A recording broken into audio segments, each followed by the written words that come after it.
It's the end of 2024 and it's been a really long year. In some ways, it's been great. In other ways, it's been really hard. There have been ups, there's been downs. Well, throughout the year, you've been with me on this journey, so thank you for that. And throughout the year, I have been working in my little circle journal off and on. And if you want to see how I made that, I have got a couple of videos. And there is basically one page here left.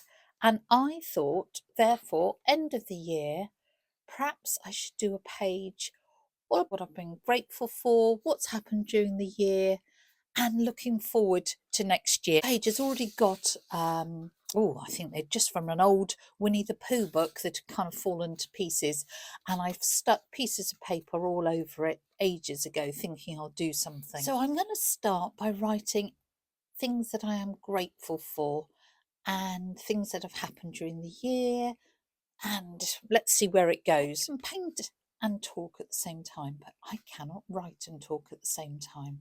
So I'll go quiet for a moment. I'm just using a biro to do this. It would be good if it's a waterproof pen. If you don't want anything to really show up, use a pencil because that'll fade in. But I reckon this is going to get covered by paint and collage and everything. I've written all sorts of things that I'm grateful for, whether it's thank you for having a warm, safe house to live in. Thank you for my family. Thank you for things we've done, holidays we've had. I've also put in things that happened this year that weren't great. A very dear friend of mine died and I wanted her to be in here. And I've thought about things for next year and realised that most of my wishes are that my friends and my family are going to be happy. So I'm thinking about my son's going to graduate from university, and my other son is planning to go off and travel and live abroad. So it's all in there. Now, I'm working in this circular journal. You may be working on a square piece of paper, rectangle, doesn't matter. But for me, actually, circles, I love circles, which I guess is why I made this. So I'm going to make this a circle in a big important part of this. And also I was thinking about colours, and I have picked out all sorts of scraps of yellow and blue, because for me yellow and blue together is really hopeful because it's the colour of the sun rising in a lovely blue sky. It's the promise of a beautiful day. So I'm thinking circles, I'm thinking sun rising, I'm thinking yellow and blue. I'm going to grab some different size circles and draw around them.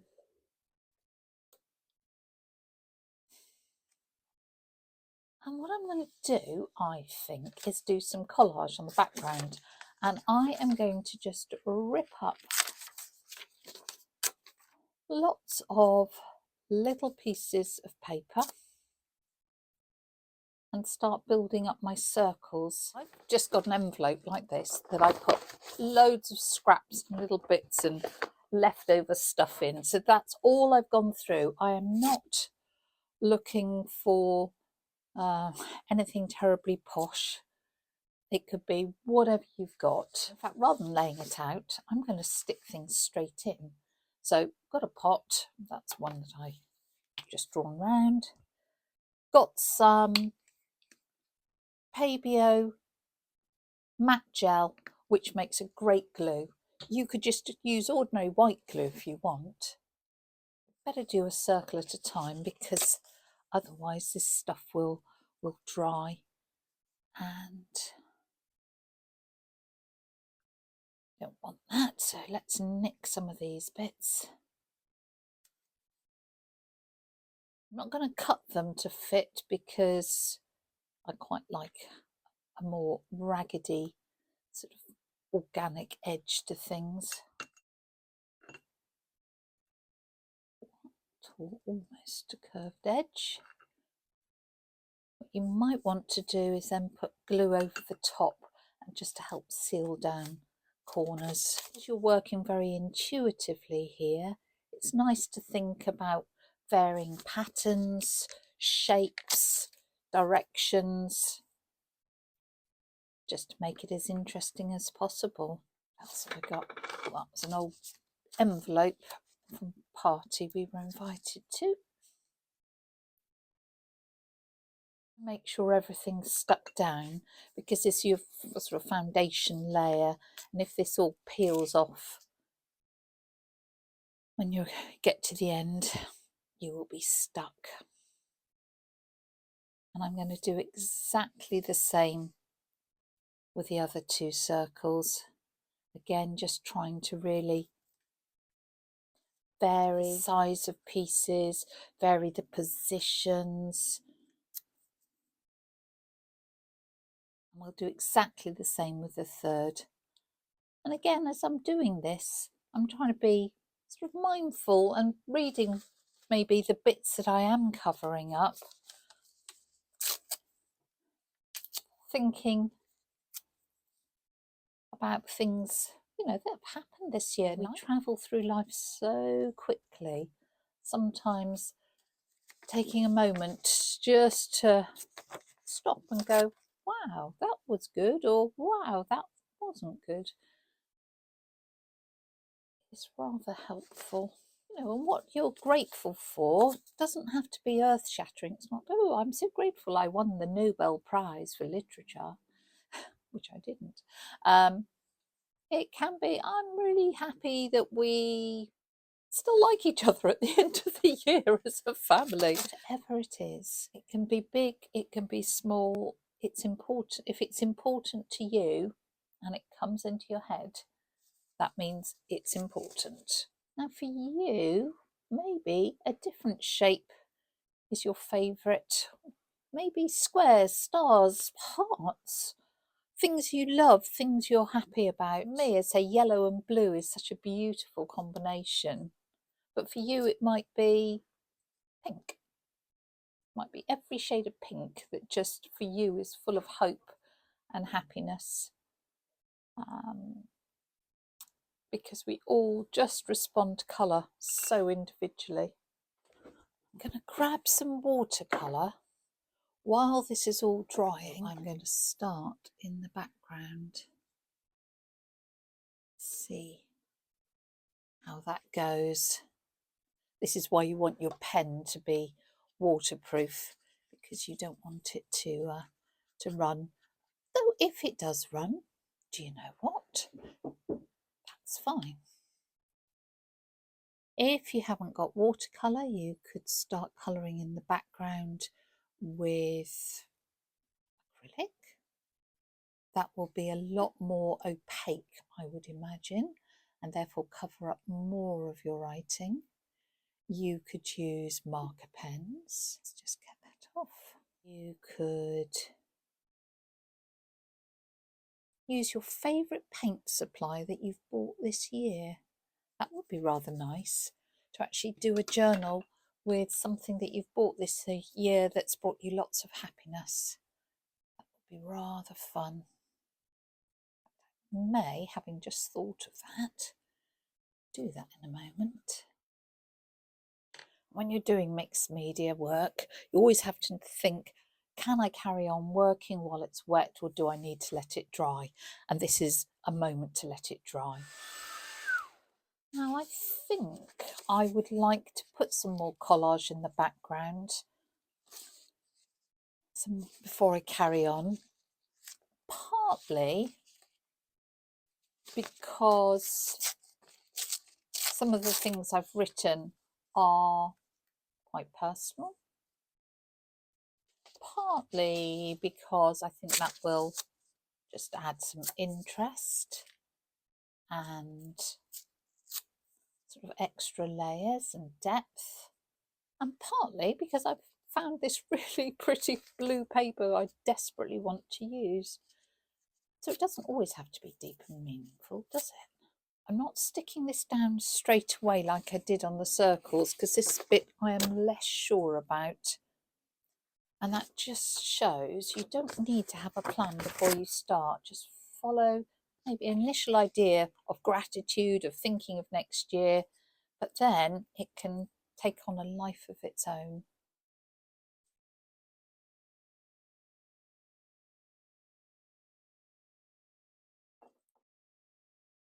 Just going to trim off these edges. If you like the overhang, you could leave them and make that very much a feature of your page. But for me, I think I want to definitely keep the circle, because that was the important thing for me. Now, I made that comment about art materials I've really enjoyed this year. If you've watched other bits of my channel, I came across these tempera sticks. They're children's art supplies, and I have had such a pile of fun with them this year. So I am going to put some tempera sticks on the background. Now this is still damp from that matte medium, and that actually helps the tempera stick really smush and smooth. Oh, just found a bit I haven't stuck down. Want that bit on there? Oh, it's there, I might as well.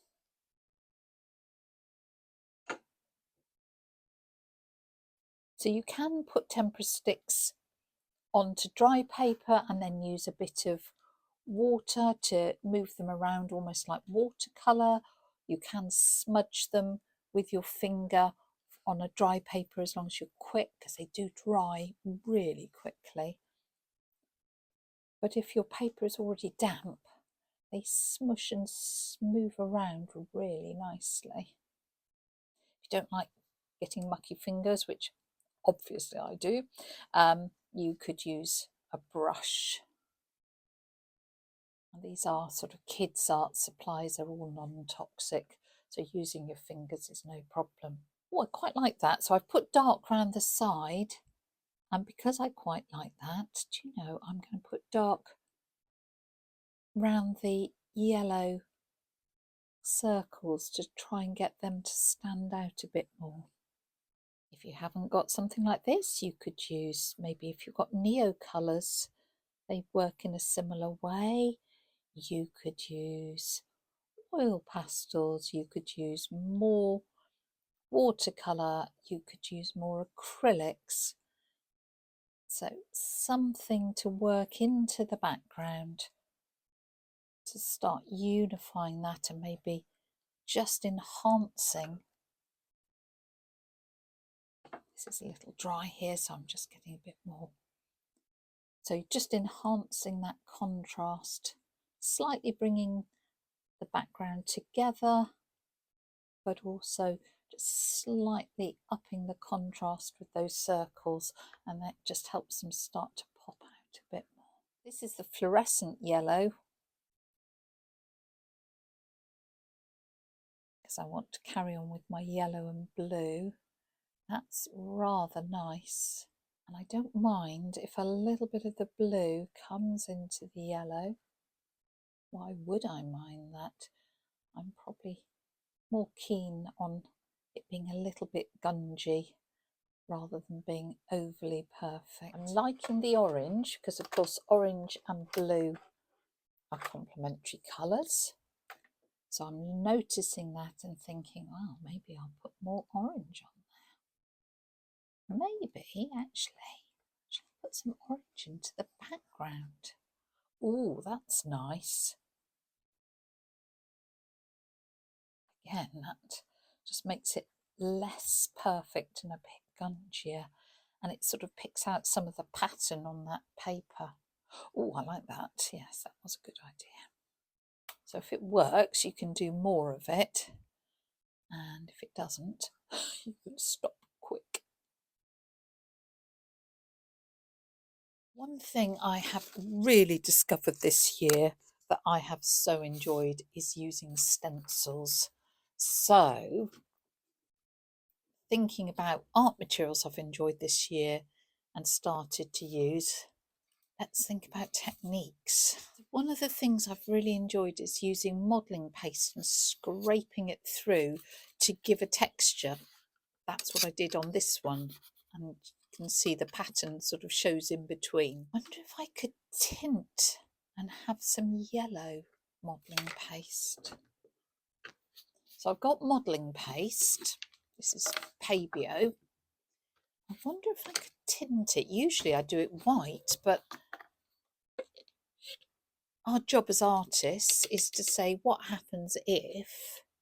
So I wonder if I squeezed a little bit of watercolour into that, would it work? A little bit of, oh, that's Quin Gold. Know how much I'll need. I've never done this before. The idea has just occurred to me. Will this work or not?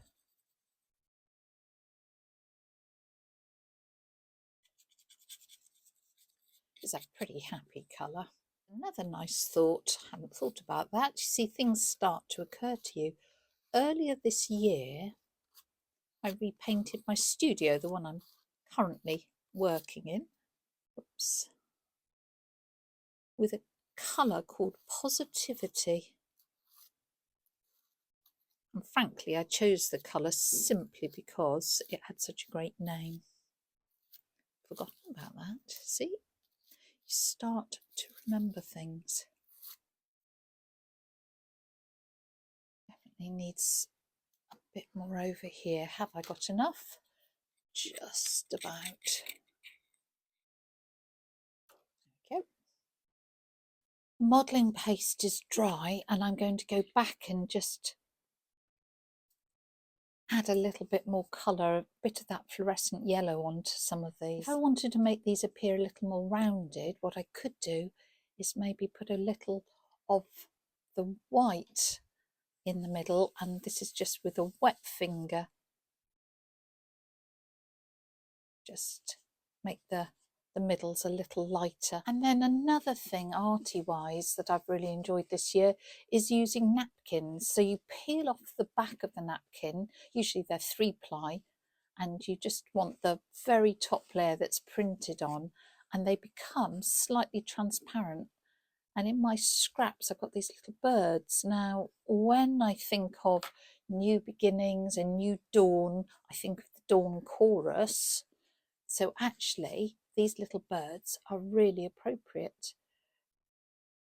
To select the bit you want, you can just use a wet brush and go round, and then it makes it really easy just to tear out the bit you want with a nice ragged edge, which will sort of disappear into the background very easily. The nice things about napkins,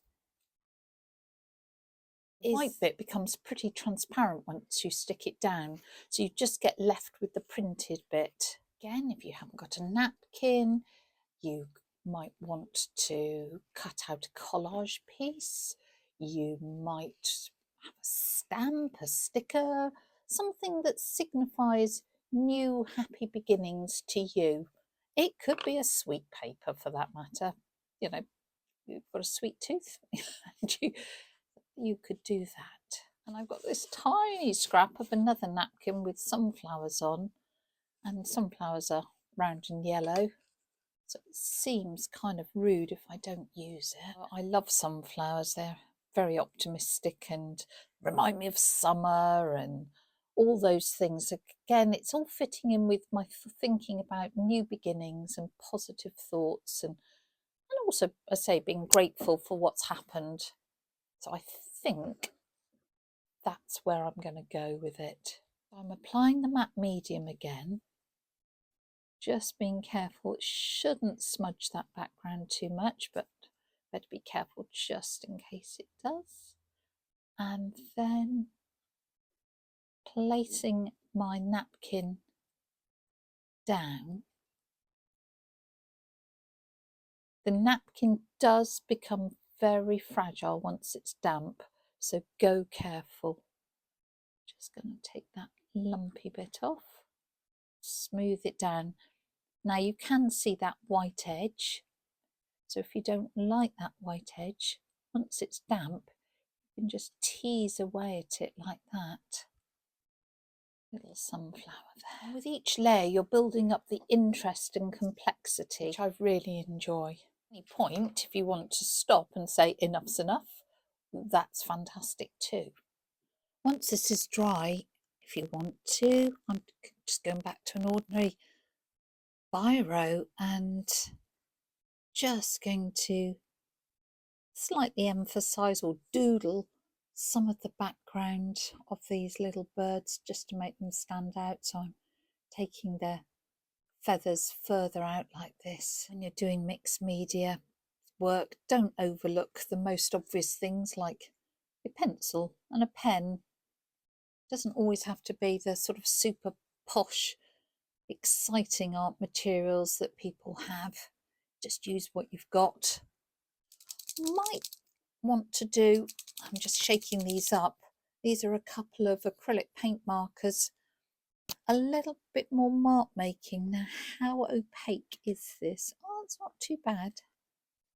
I was thinking we've got these big circles, then we have the circles with our modelling paste, so a few more circles, a few more happy sunrises might be quite nice as a little bit of mark making. So I wasn't sure that would show up, but it shows up enough. Shows up quite nicely against a really dark. And we can do as much or as little as we want. So I am going to finish with a little journaling. I'm just going to use my pen, and I think I am going to write a message to myself for during the year.